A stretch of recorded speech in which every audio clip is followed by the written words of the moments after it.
বোঝেন 24 ঘন্টা আল্লাহটা ভোগ করি, শুধু পানির মতো দামে অক্সিজেনের বিল দিতে হইলে 16,500 টাকা ডেলি বিল দিতে হতো। এই শ্রমিক পেশার মানুষগুলাকে জিজ্ঞাসা করি কয় টাকা বেতন পান, কয় লাখ টাকা মাসে বেতন,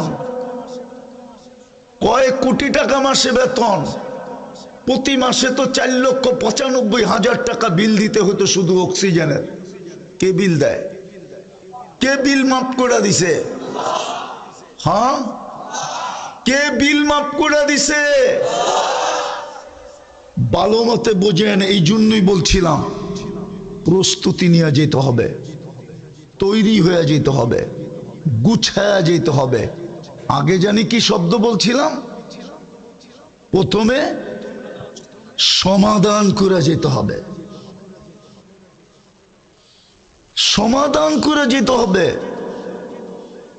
এটার জন্যই, সমাধানের জন্যই এই ছোট জীবনটা, এটার জন্যই আপনার মুসলমানের ঘরে